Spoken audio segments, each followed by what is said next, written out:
So very good morning to all. So welcome back to Soil and Applied Microbiology online classes. So the topic for today's session is interactions or interrelationship between microorganisms in soil. Okay. So once again, welcome back. So I was telling you that the topic for today's session is interactions or interrelationship between microorganisms in soil. So before going to the actual topic, so I would like to give a brief introduction. So if you take any place on the earth, so any place or environment or niche or an habitat, so which is colonized by any type of living organisms, maybe microorganisms, maybe animals, maybe plants, or maybe human beings.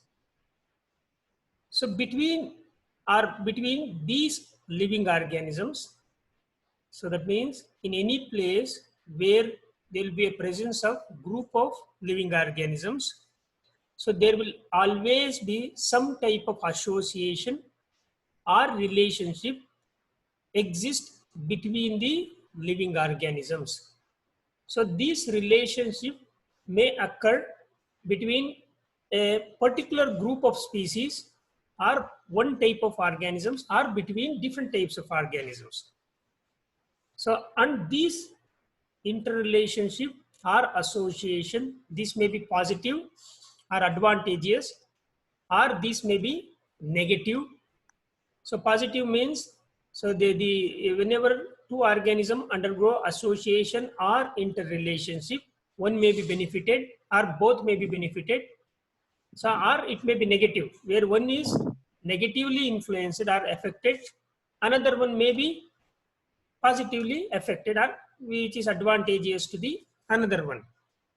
And in rarest to the rare cases, so there may be some association which is neutral. So whenever there are group of organisms, so two organisms may live independently or independent of each other without any association. Okay, so these type of association occur in an habitat or place. So wherever there are organisms, so these type of association will occur between the plants, so between the microorganisms, between the animals, between the human beings, so and between different organisms, between plant and microorganisms, between plant and animals, between animals and human beings. So like this, but okay. So, and in this class, so we will be mainly discussing on, so what type of interactions or association or interrelationship that occur between mainly between microorganisms in soil or in rhizosphere. Okay. So to some extent, we will also touch upon, since there will be a roots in the soil which will be giving major source of nutrient to the microorganism, we will also be discussing on the interrelationship between plant and microorganisms also. Okay. So in soil, there are with respect to microorganisms, so there are two types of interactions which will occur. So one is plant microbe interactions, the interaction that occur between plant and microbes. Another one is microbe interactions. So, okay. So now let us start discussing about plant microbe interactions. So first we will start with plant microbe interactions. Okay. So you have already learned about this. So plant microbe interactions may have an interactions called symbiosis. So symbiosis is an interaction or interrelationship between two dissimilar organisms where both the partners get benefited. Okay, I will repeat. Symbiosis, it is an interaction or interrelationship between two dissimilar organisms where both the interacting partner get benefited. So example, so you may be knowing that the roots of several plants are symbiotically associated with many types of microorganisms. For example, legume rhizobium symbiosis, so mycorrhiza symbiosis of fungal mycelia with plant roots, actinorhizal symbiosis. It is a symbiotic association of actinomycetes called Frankia with roots of the tree species. So in case of legume rhizobium symbiosis, both the partner get benefited. Rhizobium will fix the nitrogen so to the plant get nitrogen, and rhizobium will get a safer house and carbohydrates for its growth and development. In case of mycorrhiza, same way. So plants will get the deficient nutrient transferred through mycelia of mycorrhiza, and mycorrhiza get a safer house and carbohydrates. Same way in case of Frankia and tree roots of the tree species. So next, second one is associative relationship. So here, some group of microorganisms depends on particular groups of, plants for nutrition. So here, for example, you have heard of azoospermillum, so which is an associative nitrogen fixing bacteria. So this will be closely associated with the roots of grasses like maize, paddy, wheat, ragi, bajra, these types of crops, where they stay on the roots or in the close vicinity of the roots, and sometimes inside the root in outer cortical cells. So here they are associated because they will be getting nutrients for their growth and development through root exudates. So in turn, so these organisms are going to fix atmospheric nitrogen to these crops. So, and here in case of associative relationship, so we say that the dependence of one microorganism on other for extracellular products, chiefly amino acids and growth promoting factors and other nutrients, can be called as associative effects. So example, I have already told, the interactions between the azoospermillum and roots of the grasses. And here the association is not obligatory. I repeat, so here the association is not obligatory, it is not necessary.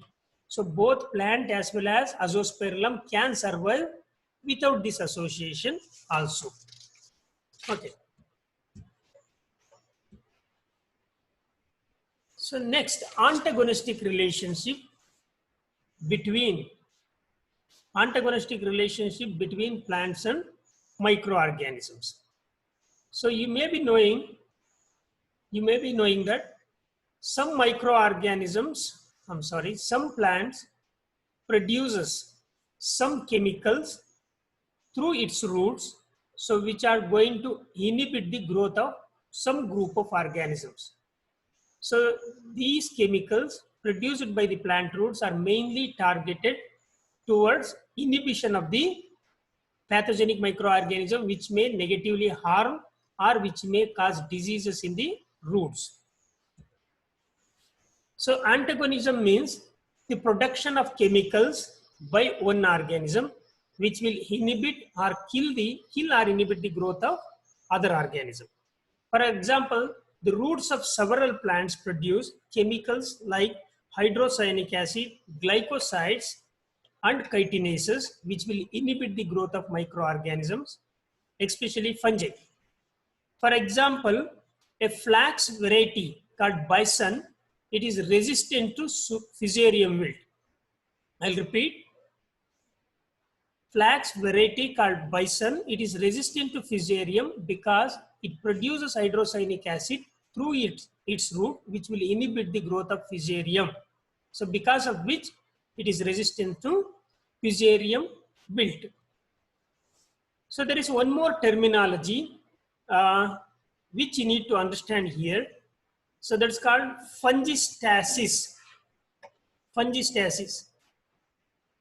So under some conditions, in some places, so even under most favorable conditions of moisture, temperature, and nutrient availability. So in some places or in soil, so although all the environmental conditions like availability of water, ideal temperature, availability of more nutrients are present, some fungal mycelia and also the spores of some fungi will fail to germinate and grow. So even under most favorable condition of moisture, temperature, and nutrient availability, some fungal spores and propagules fail to germinate and grow. Okay, so this is called as fungistasis. So this fungistasis is mainly because of the chemicals, fungistatic chemicals produced by plant roots. The chemicals which induces the fungistasis are called as fungistatic chemicals. Now, these are produced by plant roots, because of which these chemicals will inhibit the germination and growth of fungi. So these are the plant microbe interactions. There is a one plant-to-plant interaction which you should know. So you might have know about, or you might have heard about allelopathy.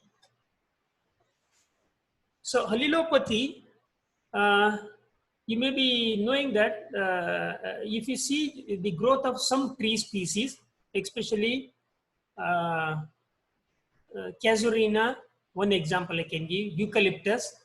So this plant produces some chemicals through its roots and also leaves and twigs or stems, so which will inhibit the growth of other plants around its region. Okay. So when there are particular species of tree species or another plants, so which will not allow the growth of other plants around its space. So this is mainly by production of some inhibitory chemicals. So this phenomena is called as allelopathy. Okay. So allelopathy, a definition is like this. It's a phenomena where one plant suppresses the growth of another plant by releasing some chemicals into its surroundings. And these chemicals may be produced either through roots or through seeds or through leaves or through twigs or shoots or trunk. Any part of the plant may produce these chemicals. And in case of allelopathic inhibition, so the plants may inhibit same species. For example, tamarind may inhibit even tamarind seedling growing below its tree. So the plant which inhibits the growth of same species, it is called as autoallelopathy. Or the plants may inhibit other species also. So example, so pine trees are known to kill the seedlings of same species that are too near to the parent plant. So it is called as autoallelopathy. Similarly, bitter almond is known to secrete hydrocyanic acid, so which is going to inhibit the germination of poppy seeds. This is a specific example. And in deserts, so where there is a stress for the or very limited availability of nutrient and moisture, here the shrubs which are shrubs like Artemisia salvia, which are growing in the desert, they are known to produce some oil around their its growth. So these oils are like camphor, mainly contain camphor. So they are known to inhibit the germination of other plant near to it. Okay, so these are some of the examples of allelopathy. So now we will move on to an interesting or the major topic. So in under this chapter, that is microbe interactions. So if you take in a soil or in a rhizosphere where there will be an intense activity of microorganisms, where there will be present of different types and more number of microorganisms, definitely there will be a different types of interactions or association between microorganisms. And these associations may be positive, may be negative, or may be neutral. So these microbe interactions are important and you should remember on examination point of view. So the positive interactions include commensalism, mutualism, proto-cooperation, synergism, and symbiosis. Negative interactions include amensalism, antagonism, competition, parasitism, predation, neutral interaction, neutralism. So you may be already knowing some of these interactions, or you might have studied in some other courses. Okay. So now we will start with the neutral interactions. So neutralism is nothing but lack of interaction between the organism. That means if there are two individuals who are staying at the same place, so they live independently without interacting with each other. So this is a rare case. Okay. So the nan padag nan irtiri, ivar padag ivar irtare. Or obrugobru yavade tirdu interaction iradilla. For example, so this may happen between two microorganisms which are physiologically different or which may require entirely different types of nutrition. So in that case, the neutralism will happen. So now we will move on to the positive interactions between the microorganism. First one is commensalism. So commensalism, one second. So it is an interaction between two microorganisms where one microorganism will get benefit while other is not affected in the same habitat. So for example, if we take the interaction between Azotobacter and other heterotrophic bacteria, so Azotobacter will freely fix the atmospheric nitrogen and enrich its environment with nitrogen. And other heterotrophic bacteria will utilize this nitrogen, so and it get advantages, whereas Azotobacter is neither harmed nor benefited. It is neutral. So another example is if there are any organism which produces plant growth promoting substances or any vitamins are growth factors, the organism which produces is neither affected nor to get any advantage, whereas the other organism which is present in the surrounding will get benefited by utilizing these growth factors. So this is commensalism. So I will repeat commensalism. It is an interaction between two organisms where one organism gets benefit while the other is not affected. So next one is mutualism. So mutualism, it is like symbiosis. It is also an interaction between two organisms in which both the organisms get benefited. So the interaction or the symbiotic or mutualistic relationship between microorganisms are rare. There are very few studies, but whatever the studies we have, I will give an example. So one example for mutualism between microorganisms is interaction between Nitrosomonas and Nitrobacter. So here you should remember the nitrification reaction. So where there are two reactions. In the first, ammonia will be oxidized to nitrite by Nitrosomonas, and in the second reaction, Nitrobacter will oxidize nitrite to nitrate. So here what is the mutualism means? So for these Nitrosomonas, which will oxidize ammonia to nitrite because it want to get a energy. So this nitrite is toxic to the Nitrosomonas. This nitrite is toxic to Nitrosomonas. So it depends on Nitrobacter for conversion of this nitrite to nitrate, which is non-toxic. Whereas here Nitrobacter cannot convert ammonia to nitrate. So it depends on Nitrosomonas for nitrite. So because nitrite is required by Nitrobacter for producing the energy.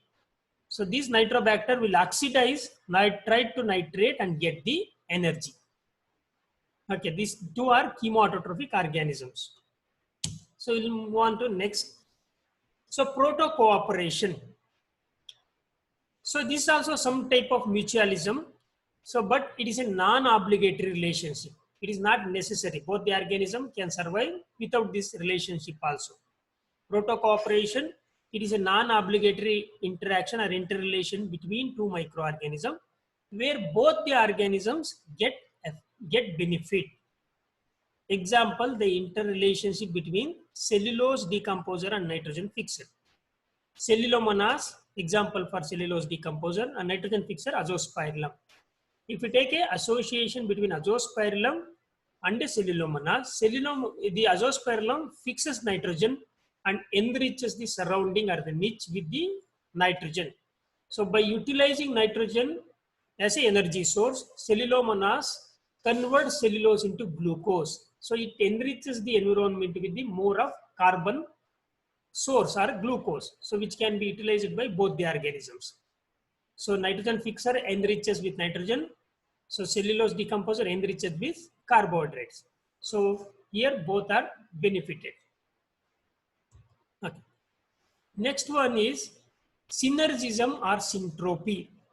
So it is also a beneficial association between two or more species of microorganisms, which is required for complementary exploitation of the resources.